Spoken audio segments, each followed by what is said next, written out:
Hello guys, so today is Black Friday 2023, November 24, 2023. Yan, alauna ng hapon. Dito kami sa harap ng doctor ng anak ko. Kailangan niya ng vaccination for school, DTaP at saka yung sa meningitis. Yun ang requirement. Okay. So ito yung first stop natin. So kagabi nag party lang kami ng mga kaibigan ko, no, Thanksgiving party. Hindi ko pa na-upload yung video, siguro mamaya. No, hindi ko pa na-edit eh. So late na kami gumising kanina. Nakauwi kami 2:30, natulog kami mga alas 3. And then ngayon nga, yan 1:30, andito kami check up ng anak ko. Kailangan niya ng vax for Tdap and meningitis. Pagkatapos ito, pupunta tayo sa outlet. Sama namin kayo sa outlet store kasi titingin sila, asawa ko at saka yung pamangkin ko si BJ.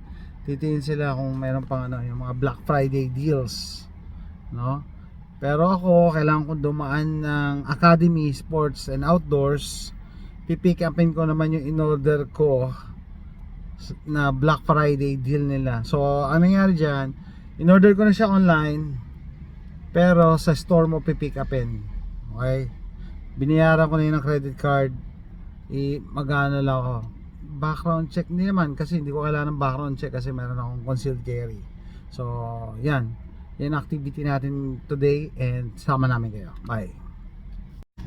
Okay guys, papunta tayo sa Academy. Papunta sana tayo sa outlet, Houston Premium Outlet. Sobrang dami, ang ganda sa taas, oh. Yun, oh, flyover. So lahat papunta doon. Yung pamangkin ko na una na umalis na daw kasi wala daw mapagparkan, sobrang dami ng tao. Kami pupunta dyan lang yung Academy kaso yun nga, trap na rin kami nitong traffic.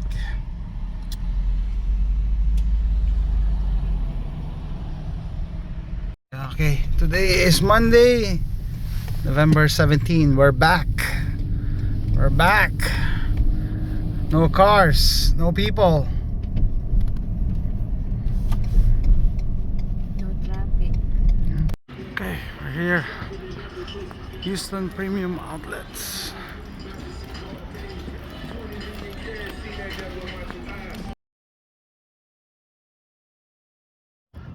Okay, after Houston Premium Outlets, we're back here in Academy to pick up my Rossi RS22 package.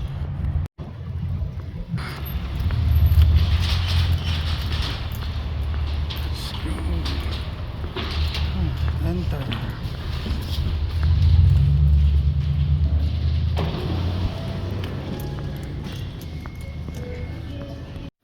Okay guys, finally andito na ako sa bahay, no? Medyo malamig ngayon and naka-beanie ako ngayon. Bakit? Kasi kinalbo ko yung sarili ko. Okay, so pakita ko muna sa inyo yung Rossi RS22. Binili ko to a few years ago, and siya, OD green ng kulay. Yan, kulay green. Sabi ko nga, mas madalas ko to yung gamitin, or mas madalas ko to ipotok compared sa Ruger 1022 ko.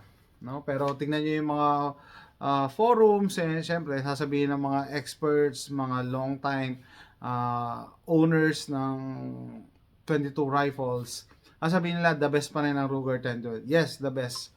Kaso bihira ko siya gamitin. Sabi ko kanina, inisip ko, bakit kaya mas madalas ko to gamitin? Kasi lightweight siya, mas magaan siya sa Ruger 1022.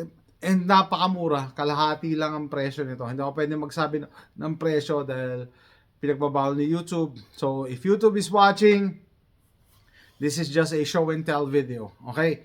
So kalahati lang ang presyo nito. Wala pang kalahati nga. So yan, every gun that is shown in this video will be safety checked. Ayan, naka-open bolt siya. Yan. So may magtatanong bakit bumili ka pa ng isa pang RS22, Rossi RS22, meron ka ng ganyan. Well, ito, hindi siya threaded barrel. Okay, hindi siya threaded barrel. Yun ang yun talaga. Kasi, pag yung barrel mo, ipapag-gunsmith mo pa, no? Yung magpa-thread lang, halos 100 na ang ano, presyuhan. Anyway, ito yung box niya. Nagulat ako ang laki, no? Sabi ko, hindi ganyan ang box na ito. Pag bibili ka nito, maliit lang. Kasi ano siya, it's a kit. Kit na siya, no? So, pakita ko yung laman. May kasama na siyang scope, conus. And walang laman tong scope na to. Kasi naka-install na pala. Paperworks at saka lock. Yan, gusto nyo, parehas lang. Rossi RS20. And may bag nakasama, kaya malaki. So, ito yung Black Friday deal nila. Pag-isipan ko talaga isang araw. Bibiling ko ba yan o hindi? Kasi meron na akong ano eh. Ito. Maganda yung bag nila, no? Maganda. Maganda.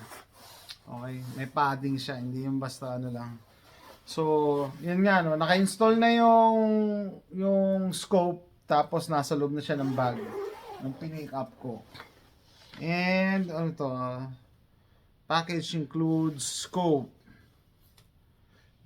Okay, meron pang discount kung gusto. Warning, ano to? Okay, warning. Para saan kaya? Malamang andito yung magazine. Tapos naka-insert na rin yung magazine. Naka-insert na rin yung magazine. Naka-open bolt. Okay. May number Siguro pang 32 tong binili ko. Kasi limited ano lang to dahil nga Black Friday deal nila. Terry, where are you going? Don't go outside.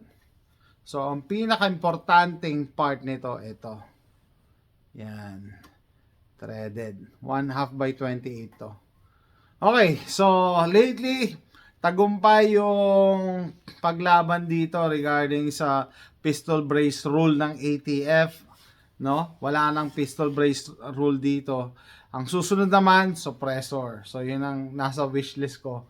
Pag naaprubahan na yung ano, tanggalin, i-abolish ang suppressor restrictions. At maganda suppressor host to. Okay, so, yan. Nakabit na yung scope. Nung nakita ko nga na nakabit na sabi ko, ano kaya? Siniro na kaya nila yan? Siniro na siguro. I don't know. Pero syempre, ipuputok ko pa rin. So, comparison tayo. No? Parehas ba? Parehas. Parehas na parehas naman. Yung threaded barrel lang talaga ang pinagkaiba. So, tumitingin ako online, no? Threaded, yung Rossi RS22 na threaded, 149, no? 149. Ito, nabili ko yung package na to, 149. So, if you break it down, sabi ko, kung bibiliin ko tong scope, 30 to. Tapos, yung bag, siguro mga 20 or 30. So, malaking tipid talaga. Tapos, yung pinaka-importante nga ito, aabot ng 70 hanggang 100 ang bayad mo sa gunsmith pag pinagawa mo to. Kaya, yan, sulit naman. Sulit siya. Sabi ko, ano kaya, magsisisi ako pag hindi ko pa yung binili. Kasi dati nga, ready na akong bumili. Threaded pa lang yung barrel Walang kasamang scope, tsaka bag. Okay, sabi ko, sige, bili na nga ako. Yan po ang aking bagong bakit ayaw mag-ano ito? Ano pala to? Napakahigpit ng Academy. Bawal mag-video. Bawal kalabitin yung trigger. I get that.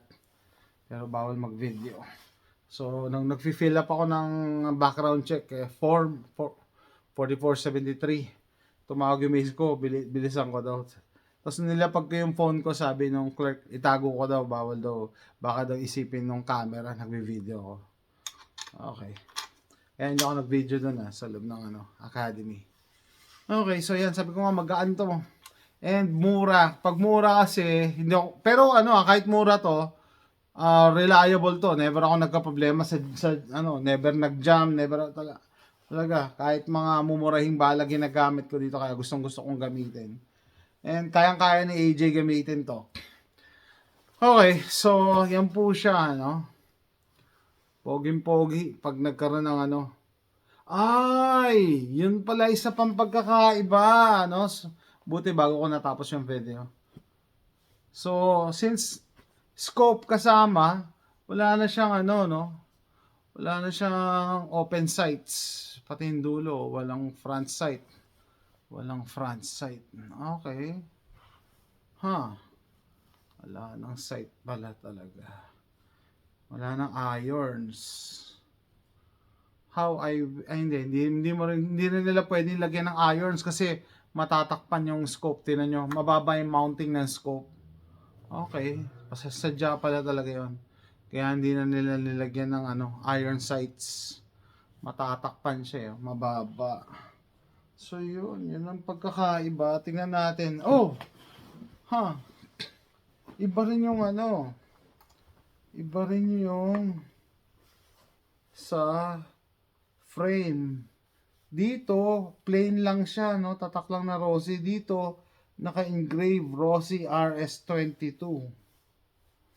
Yun, magkaiba sila doon. Tapos sa kabila, wala, parehas din. Parehas din, may sling mount. Dito may butas. Pati sa butt, stock. Parehas din. Yun lang pala, no? Magkaiba rin pala sila sa stock, sa frame. Dito nakalagay Rossi RS22. Dito plain lang, wala makinis. May nakalagay lang na Rossi na parang laser, lang yan, etched. Ito engraved talaga. Tapos ito, pwede mo siyang kabitan din ng scope. Kung gusto mo, pareha sila. Dovetail to. Pero pag kinabitan mo ng scope, mas mataas yung scope mount para ma-clear yung Pero kaya ayoko na lagyan ng scope mount to. Okay na sa akin to, fiber optic front and rear sight. So yan, ito po guys, yung nakakuha ko nitong last Black Friday 2023 sa, hindi ko pala pwede sabihin, hindi ko saan. Yan. Rossi RS22 threaded barrel with scope and with bag. Nice. Maganda yung forma niya, maganda yung ergonomics, yung ergo, yan, sakto. Okay guys, kung nag-enjoy kayo sa video nito, please click like and subscribe, and thanks for watching. Bye!